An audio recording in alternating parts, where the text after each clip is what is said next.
Bueno, buenas tardes. Acá nos encontramos con Laura Vilches, candidata a intendenta por el Frente de Izquierda y de los Trabajadores. ¿Cómo estás, Laura? Buenas tardes. Muchas gracias por brindarnos esta entrevista. Primero, te gustaría empezar con una breve descripción tuya personal sobre a qué te dedicas generalmente, cuándo te hiciste en la política y bueno, cuáles son tus referentes que te llevaron a iniciarte en este rubro. Bueno, yo en este momento soy actualmente legisladora provincial por el Frente de Izquierda. Yo milito en el Partido de los Trabajadores Socialistas, es uno de los 3 partidos que integra el Frente de Izquierda, junto con el Partido Obrero y Izquierda Socialista. Empecé a militar en política estrictamente y en un partido en el año 2006. Luego de una lucha estudiantil que hubo aquí en 2005, una gran lucha estudiantil muy similar a la que hubo el año pasado, con asambleas, tomas de facultades. Ahí lo conocí a Nicolás del Caño y a otros compañeros, nuestro compañero que hoy es una de las referencias nacionales del Frente de Izquierda. Nico es cordobés y vivía acá en ese momento. Y bueno, hoy estoy, además de ser legisladora, estoy dando clases. Yo soy profesora de literatura, doy clases en una escuela secundaria y en este momento mantengo unas horitas ahí para mantener contacto con las chicas. Bueno, ¿cuál crees que es lo principal que te destaca de los otros candidatos? Mira, yo creo que lo que nos destaca a los candidatos del Frente de Izquierda básicamente es que somos trabajadores, somos laburantes de toda la vida y nos mantuvimos y nos mantenemos en esa situación y en esa condición. Trabajadores, pibes jóvenes, mujeres que hemos sido parte de procesos de lucha de la juventud, de las mujeres, de la clase trabajadora por nuestros propios derechos. Y que aún haciendo política y aún ocupando cargos de responsabilidad política, como una banca en la legislatura, seguimos cobrando como trabajadores, no cobramos las dietas de privilegio que tienen todos aquellos que se dedican a la política para hacer negocios, porque en definitiva hay una parte de privilegio personal que viene de la política que ellos aceptan y reciben y sostienen. Mientras los legisladores, los trabajadores, quienes ocupamos las bancas del Frente de Izquierda, seguimos cobrando lo mismo que cobrábamos cuando laburábamos en nuestros lugares de trabajo. Entonces hoy una dieta de un legislador, por ejemplo, está alrededor de los 110, 120 mil pesos percibidos de bolsillo y yo sigo cobrando lo que cobraba cuando daba clases, que está alrededor de los 24 mil pesos. Bueno, eso creo que es un rasgo totalmente distintivo de los diputados y legisladores del Frente de Izquierda, y en mi caso particular yo vengo no solo de las luchas estudiantiles, sino de participar activamente y de haber sido impulsora del movimiento de mujeres en Córdoba, que bueno, por suerte y afortunadamente hoy podemos decir que somos miles en las calles y que lo hemos sido durante varios años, que lo hemos sido este 8 de marzo nuevamente, pero nosotras empezamos, bueno, junto con Lili, empezamos ya hace unos cuantos años, cuando nadie hablaba de aborto, cuando nadie hablaba de derechos de las mujeres, cuando nadie se acordaba de las mujeres trabajadoras y su condición de precariedad o de las dobles tareas que tenemos por el trabajo doméstico y las tareas del cuidado, cuando nadie hablaba de la violencia machista. Entonces, creo que eso es un distintivo claro de nuestras agrupaciones, de nuestras corrientes, y en mi caso en particular, siento un orgullo especial por eso, porque si ustedes buscan fotos de archivo de hace 10 años, ¿quiénes éramos en Córdoba?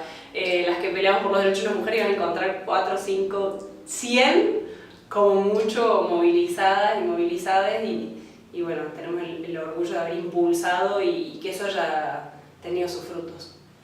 Perfecto. ¿Nos podrías contar más o menos las principales propuestas a nivel municipal que están proponiendo? Bueno, lo que nosotros estamos sosteniendo, y esto es una cuestión antes de meterme en lo municipal, es que no se puede pensar la situación de gestión de una municipalidad o la situación de los trabajadores de una ciudad como Córdoba, de las mujeres, de la juventud que vive en Córdoba, que es la segunda ciudad más importante del país, si no lo pensamos atada a la situación nacional, y ahí vemos una condición de pobreza enorme, de precarización de la juventud que está en un 60% en condiciones de trabajo no registrado, tercerizado, en negro, ni hablar el caso y la situación del desempleo juvenil, en el caso de las mujeres, las pibas, si encima no tienen la escolaridad secundaria terminada, la desocupación alcanza un 25%, en el caso de los pibes llega al 15%, es decir, y esto que es un botón de muestra en la ciudad de Córdoba, es algo que se repite a nivel nacional, y lo mismo ocurre en relación al resto de los trabajadores.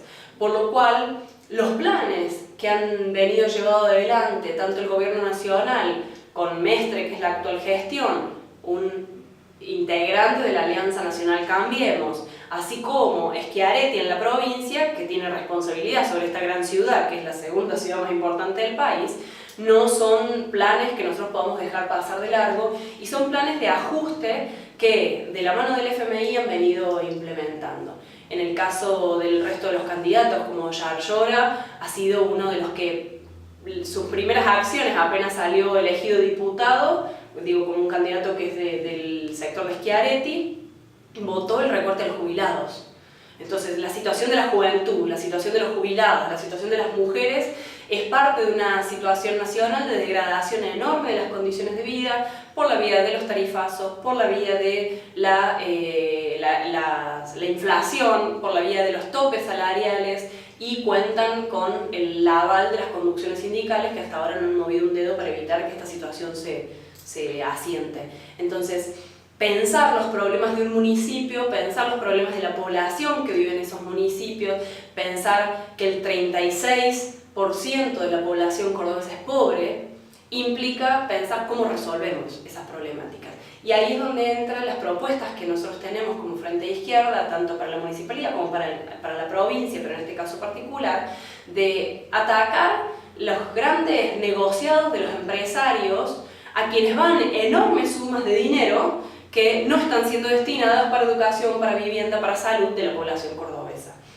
El caso del negociado del transporte, por ejemplo. En el caso del transporte, el amigo del intendente Mestre, que es Romero de ERSA, es una relación histórica que tiene la familia Mestre, implica que hoy Romero controla casi el 75% de las líneas de colectivo. Y eso significa un enorme negocio. No sé si ustedes han escuchado las noticias en la televisión o en los diarios, resulta que ERSA tiene pedido un preventivo de crisis, como si tuviesen algún tipo de pérdida. Una empresa que transporta 210.000 pasajeros mensuales, que percibe alrededor de 150 millones de pesos por mes, no puede tener crisis. Entonces, ¿dónde está la plata de todos aquellos que pagamos el boleto más caro del país y vemos una empresa en crisis? Bueno, no, ahí hay un enorme negocio, eso es evidentemente un agujero negro, y la plata se la está llevando el amigo empresario del intendente Mestre. Bueno, con respecto a justamente esto, lo del boleto urbano, hoy por hoy está en 23,70. ¿Cree que el precio que pagamos todos los cordobeses por el servicio que están dando es equiparable? Es altísimo, es delirante el precio que pagamos. Por eso nosotros estamos proponiendo la estatización del servicio de transporte, es decir, que vuelva a manos del Estado, que esa estatización sea con control de los trabajadores, no con los funcionarios, que son los mismos funcionarios corruptos que hacen negociado con los servicios como el transporte, y que eso sea controlado por los usuarios. ¿Quiénes somos los que estamos interesados o las que estamos interesadas en que ese servicio funcione? Que tengamos frecuencias, que los colectivos pasen, que no se rompan. ¿A quiénes nos interesa eso? A nosotros. ¿Y a quiénes más les interesa? A los laburantes, porque ellos dependen de que ese servicio funcione para tener trabajo. Por eso estamos proponiendo la estatización del servicio del transporte, lo mismo en el caso de la basura, con control de los trabajadores, bajo gestión de los propios trabajadores y trabajadoras, y con el control de los usuarios. Eso además nos permitiría readecuar un sistema de transporte urbano puesto al servicio de las necesidades populares. Doy otro ejemplo. ¿Quiénes utilizan mayormente el colectivo? Las mujeres. ¿Por qué? Porque en general, si hay un auto en una familia, ese auto lo utiliza el varón. Es decir, que la que se traslada en colectivo es la mujer, la ama de casa, madre de familia, jefa de hogar, que es la que se dedica a las tareas del cuidado. En general, eso es llevar a los niños al hospital, llevar a los pibes a la escuela, hacer las compras. Bueno, que el hecho de que el transporte esté diseñado para que todos los que querramos movilizarnos de un punto al otro de la ciudad tengamos que ir sí o sí al centro y no haya líneas transversales que conecten los barrios, significa que no solo tenés que pagar 2 boletos porque vas al centro y luego vas a otro lado, sino que además tenés que perder muchísimo tiempo. Bueno, eso para las mujeres es valiosísimo. Entonces, un sistema de transporte bajo gestión de los trabajadores y con el control de los usuarios nos permitiría rediseñar el transporte para las necesidades populares. Por eso, el modelo que nosotros estamos planteando implica atacar directamente la ganancia de estos grandes empresarios, sacarles ese negocio porque es un derecho, es un servicio público esencial que es un derecho, no puede mediar el lucro privado en ese servicio y ponerlo a disposición de las grandes mayorías que somos las que sostenemos diariamente esta ciudad. Bueno, pasando al tema, a una cuestión ya del feminismo, sabemos que uno de los ejes principales de las propuestas del FIT es la legalización del aborto, y en el nivel nacional esto como acompañado con otra propuesta que ya es ley, que es la ESI, la educación sexual integral, pero que todavía no está implementado, no solo en todos los niveles. ¿Qué piensan sobre esta situación particularmente? ¿Ustedes qué piensan sobre esta situación? Y si en el caso de ser intendenta lo implementarían en las escuelas municipales. Sí, eso es una demanda del Frente de Izquierda desde su constitución y es algo por lo que hemos peleado permanentemente y lo seguimos peleando. Ahora el próximo mes se va a presentar por 8ª vez el proyecto nacional de legalización del aborto en conjunto con la campaña nacional por el derecho al aborto, o sea que seguimos batallando para tener aborto legal, y en el caso de los hospitales municipales es imprescindible que hasta tanto nosotros conquistemos nuevamente la legalización, digo, que vuelva a entrar ese proyecto de debate, que lo peleemos con movilización, se implementen los protocolos de aborto no punible. Los dispensarios, que es el sistema de salud municipal, así como los hospitales, son los primeros lugares a los que una mujer acude, sobre todo en las barriadas populares, cuando está frente a una situación de embarazo. Ya sea un embarazo deseado o situaciones de violencia que impliquen la violación, por lo cual detectar esas situaciones es parte de la responsabilidad del sistema primario, del escalón primario de la salud. Esto es los hospitales municipales. Entonces ahí es importantísimo porque eso permite detectar y aplicar el protocolo de aborto no punible, es decir, de la interrupción legal del embarazo en casos de violación. Hay muchas situaciones, de hecho salió una nota hace unos días en un diario de la provincia, que en nuestra provincia hay 136 niñas que son madres. Bueno, si son niñas, es muy difícil que eso no haya sido producto de violación, porque justamente con menos de 14 años es imposible el consentimiento. Bueno, a esas niñas se les debería haber garantizado la interrupción legal del embarazo, porque son niñas, no son madres. Entonces, esa es una situación para detectar en los hospitales municipales. Eso va de la mano, obviamente, de la capacitación en cuestiones de género. Y en el caso de las escuelas, por tu pregunta sobre la educación sexual integral, es imprescindible garantizar que las niñas tengan acceso a esa educación sexual integral, porque desde que son pequeñísimos y pequeñísimas tienen que aprender sobre el respeto a su propio cuerpo, sobre que nadie puede intervenir en su propio cuerpo, sobre que no los pueden forzar a hacer cosas no deseadas ni queridas, que no pueden inclusive tocarlos si ellos no quieren. Entonces, la detección temprana de situaciones de abuso, así como la prevención para que eso no ocurra, es imprescindible que se aborde en la educación sexual integral para el nivel inicial y primario, y las escuelas municipales ahí tienen una gran responsabilidad, por lo cual no solo fortalecer la capacitación de maestros y maestras, sino además tener equipos interdisciplinarios en las escuelas. Esto es una demanda que presentan los docentes de las escuelas primarias, sobre todo maestras, que es que no tienen equipos de psicólogos, trabajadores sociales, psicopedagogos para poder abordar esas situaciones en caso de que ocurran. Bueno, ahí, esto que decíamos antes, el presupuesto, que no se destine a este negocio, es decir, que no vaya para que Romero o cualquiera de los empresarios amigos del gobierno se llene sus bolsillos, sino que tiene que estar destinado a educación, es importantísimo para fortalecer esos equipos interdisciplinarios en las escuelas municipales y en los hospitales y dispensarios municipales. Bien, otra pregunta. En relación al cupo femenino, ¿le interesaría implementarlo en la municipalidad en el caso de que sea intendenta? Mira, en el caso de la municipalidad yo participé el año pasado de un debate que se dio en el Consejo Deliberante, que fue justamente la discusión sobre la paridad, desde ya que estuvimos a favor del cupo en su carácter de discriminación positiva, como se le llama, es decir, garantizar que haya un piso de mujeres. Creo que ahí habría que equilibrarlo e incluir a las compañeras y compañeros trans también, y que obviamente fue parte de la campaña y de las banderas que desplegó permanentemente el Frente de Izquierda. Yo creo que seguramente si se implementa un cupo en caso de gestión de gobierno, muchas mujeres estarán muy capacitadas. De hecho, no es un dato menor que la mayoría de los egresados de la universidad sean egresadas, es decir, que hay mujeres profesionales con muchísima capacidad, pero más allá de eso, el modo de funcionamiento que nosotros pensamos para un gobierno en una ciudad sería claramente incluyendo no solo mujeres quizás en lugares de gestión, sino abriéndolo a la comunidad, y no tengo dudas de que el movimiento de mujeres que ha sabido tomar las calles, que ha sabido debatir, que ha sabido pelear sus derechos, va a estar en la vanguardia de definir políticas para la ciudad. Yo apuesto a eso y eso es en lo que confiamos para desarrollar. Por eso te mencionaba, si vos justamente en determinadas cuestiones abrís la participación a que se exprese la población, yo estoy segura que las mujeres van a tener la posta, porque son en los barrios las que se ocupan de garantizar determinadas condiciones, por ejemplo, de higiene y urbanización, y son las que están a la cabeza de pelear, por ejemplo, para que te saquen el basural del lado de la escuela donde van los chicos.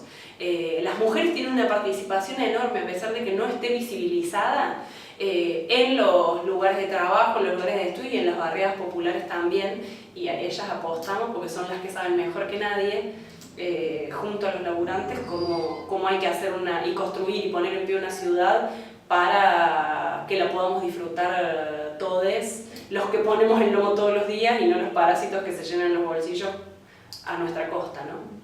Según el Destape, hubo 15 travesticidios hasta febrero. ¿Estaban al tanto de estos datos? Sí, son datos brutales. Alarmantes. Son datos brutales para nuestra ciudad, para el país. Creo que es parte de la reacción en sectores conservadores, en sectores reaccionarios, que es equiparable de algún modo a los índices de femicidio. Y en el caso de la población trans, nosotros sostenemos, tanto para la municipalidad como a nivel provincial y a nivel nacional, hemos elaborado proyectos que plantean la inclusión laboral trans, que implica desde los cupos también, en un sentido para garantizar trabajo. No puede ser que las compañeras trans tengan una expectativa de vida de 35 años, porque no tienen acceso a la salud, porque no tienen acceso a la educación, justamente porque falta educación sexual integral, porque de alguna manera la educación sexual integral garantizaría que la escuela no sea un espacio de exclusión. En general, la población trans tiende a manifestar y a hacer expresión de su identidad de género en el inicio de la escolaridad, es decir, en la primaria. Y la primaria, cuando estas cosas no se debaten, cuando no hay educación sexual, cuando no hay mirada y perspectiva de género, expulsa, excluye. Bueno, eso no puede ocurrir más. Las compañeras y compañeros trans tienen que poder terminar su escolarización primaria, avanzar en la escolarización secundaria y obviamente garantizar, una vez cumplidos los 18 años, trabajo digno y desde ya que otras posibilidades de vida. Queremos una vida digna de ser vivida. Y realmente en una sociedad con el peso de la Iglesia Católica, que es algo de otras de las medidas que también desde el municipio planteamos, que la injerencia de esas instituciones, sean católicas o evangélicas o cualquier institución religiosa, no interfiera en nuestras vidas, no interfiera en nuestra educación, no interfiera en nuestros derechos, sino que hay que separarlo completamente y desde el punto de vista de los recursos del Estado dejar de garantizar con la exhibición de impuestos todo lo que va para la Iglesia, separarla definitivamente del Estado y que no intervenga ni en la educación, ni en las condiciones de trabajo, ni en ningún lado. que las iglesias se mantengan con el aporte de sus fieles. El Estado no tiene nada que hacer ahí. Y sí tiene mucho por hacer para garantizar la inclusión laboral trans, para garantizar la educación sexual, para garantizar la práctica de aborto no punible o interrupción legal del embarazo en el caso de los hospitales públicos y de los dispensarios, y ahí es donde creemos que tienen que estar destinados absolutamente todos los recursos. Todos estos datos sobre lo que sucede con la comunidad trans todavía no es agenda de la política nacional, al menos la actual, y los medios de comunicación hegemónicos no dicen nada al respecto. ¿Por qué crees que hay esta invisibilización hacia estos sectores? Bueno, yo creo que es parte de la estigmatización y es parte de, como en el caso del aborto, de oportunismo político, para decirlo lisa y llanamente, de oportunismo político. Porque así como no se habla de las compañeras y compañeros trans, en el caso del Frente de Izquierda tenemos el orgullo de que haya 3 compañeras trans integrando nuestras listas a nivel provincial, que no es que van en las listas y van en la rastra, sino que con todo protagonismo y personalidad están planteando cuáles son sus demandas. Y en el caso del resto de las listas creo que es, como te decía, oportunismo. Así como tratan el aborto y dicen no va a ser tema de campaña, justamente en el caso del kirchnerismo, porque están tratando de conciliar, y eso fue lo que dijo la expresidenta, pañuelos verdes con pañuelos celestes, obviando que el pañuelo verde es un pañuelo que plantea la pluralidad, que da derechos democráticos elementales a decidir qué hacemos con nuestras vidas y con nuestros cuerpos, como dijo Rita Segato, mientras que el pañuelo celeste es monopólico y plantea la existencia de una única verdad. Nosotras no queremos que todas las mujeres aborten, queremos que todas las mujeres tengan derecho a decidir. Ellos quienes defienden el pañuelo celeste lo único que quieren es que exista una verdad, que es que nadie aborte. No importa que las mujeres mueran en la clandestinidad, no importa que queden con secuelas en su salud. Por lo tanto, frente a temas como el aborto, o como la identidad trans, o como la educación sexual integral, que son temas sobre los que hay que tener una posición firme, porque estamos hablando de la vida de las personas, no se puede hacer cálculos electorales. No se puede pensar si me da más votos o no me da más votos. Si como me voy a aliar con tal que es amigo del Papa, o como le voy a pedir los votos a tal que es amigo de tal corriente o iglesia evangélica, entonces me tengo que callar la boca con cuestiones tan fundamentales como aborto o como los derechos de las personas trans. Por eso el Frente de Izquierda lo tiene en su plataforma política, por eso lo defiende y por eso lo hacemos carne con el cuerpo y con la propia presencia de compañeras y compañeros trans en nuestras listas, y con las mujeres al frente, que si ustedes observan, de una lista que tiene 5 cargos principales: gobernador, vicegobernador, intendente, viceintendente, primer y segundo legislador, como cargos que son los visibles de una lista. De esos 5 cargos, 4 somos mujeres. Entonces, esa es la forma no de decirlo y boquear, sino que le ponemos el cuerpo. Bien, entrando al tema de la educación, seguramente durante su campaña pudo ir a recorrer escuelas municipales, jardines municipales. ¿Cuáles son los principales déficits que encontró en esta? Bueno, los principales déficits son la infraestructura. Hay escuelas municipales, estuve visitando de hecho la escuela municipal en la que yo hice la escuela primaria, yo fui en la escuela municipal, y tienen la misma infraestructura que hace 30 años cuando yo hice mi escuela primaria ahí. Es decir, no se le agregó una sola aula. No se le construyó un salón de usos múltiples que permita a la comunidad integrarse. Es el mismo salón de usos múltiples tal cual estaba cuando yo hice la primaria. No tienen un espacio para hacer educación física. Es un playón donde nos pelábamos la rodilla, y los chicos hoy se siguen pelando la rodilla del cemento que tiene, y obviamente cuando llueve, cuando hace mucho frío, no se puede utilizar. Entonces, la infraestructura es una demanda de todas las escuelas municipales. La otra gran demanda es la necesidad de equipos interdisciplinarios, como decía antes, con psicopedagogos, con maestras integradoras, con trabajadores y trabajadoras sociales que acompañen a los equipos directivos y a las maestras y a maestros, justamente para evitar la deserción escolar. Una de las grandes cuestiones que cuentan las maestras es que los chicos, con las problemáticas con las que vienen y que interfieren en su aprendizaje, es los problemas familiares, la falta de empleo, que no llegan a fin de mes, la falta de acceso a la comida. En nuestro país, el 50% de los chicos de menos de 14 años es pobre. Bueno, esos son los niños y niñas que van a las escuelas municipales. El 50% de los niños y niñas de 14 años son pobres. Es brutal. Entonces, garantizar un servicio de desayuno y de almuerzo para quienes lo necesiten, que sea gratuito, que no tengan límite. Garantizar estos equipos interdisciplinarios para colaborar en la integración y en que no haya deserción escolar. Evitar que los niños y niñas tengan que trabajar. La infancia merece el derecho a jugar, a recrearse, a tener tiempo libre, a disfrutar de sus vínculos familiares, a generar los primeros lazos de amistad, a no tener que estar en la calle.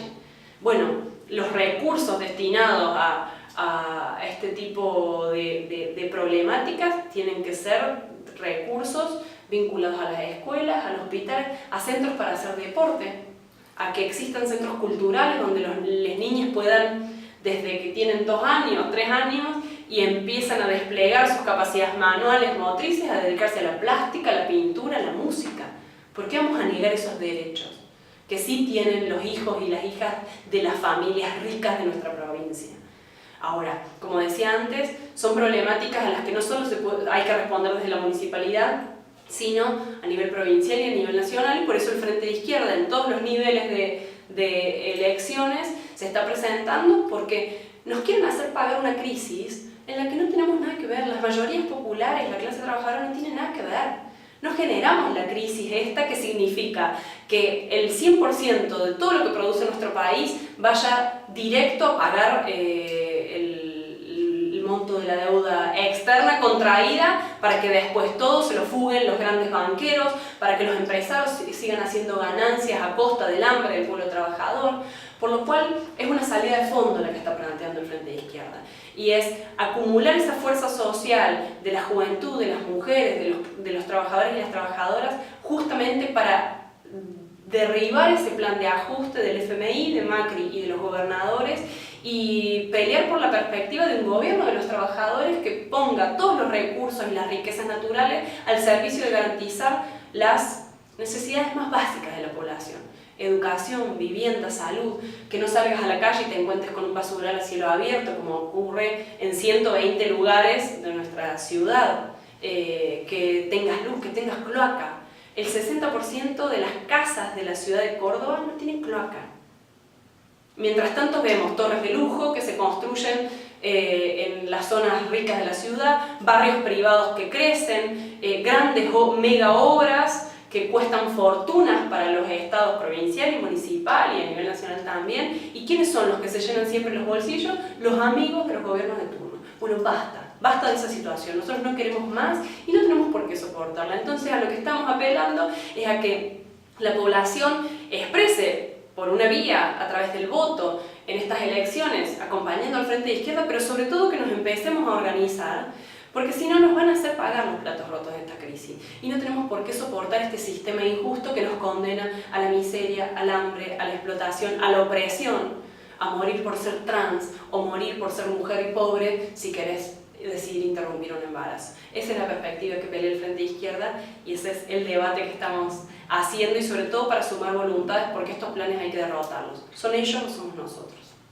Bien, siguiendo con lo que sucede con la educación, hay un gran problema en relación a la ciencia. El CONICET hizo una marcha con el eslogan "La ciencia está de luto".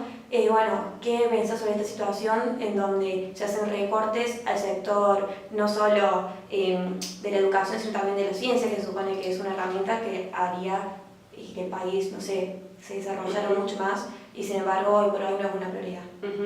Bueno, creo que claramente es parte de los recortes que buscan la subordinación de nuestro país, de nuestra sociedad, a los mandatos del Fondo Monetario Internacional, del imperialismo norteamericano. Entonces, desde ya que lo rechazamos.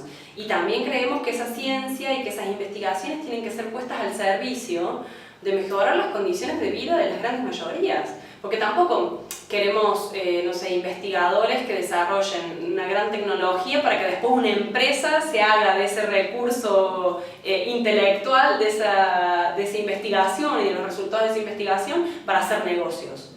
Queremos que, por ejemplo, si se descubren, como vi la noticia hace un tiempo, medidas o descubrimientos, investigaciones que permiten detectar cómo frenar, por ejemplo, el cáncer, eso esté al servicio de las grandes mayorías y que los tratamientos sean para las grandes mayorías y no que la medicina, como también vemos, se vuelva un negocio. Eso es muy claro en el caso de los laboratorios y el negocio de los medicamentos.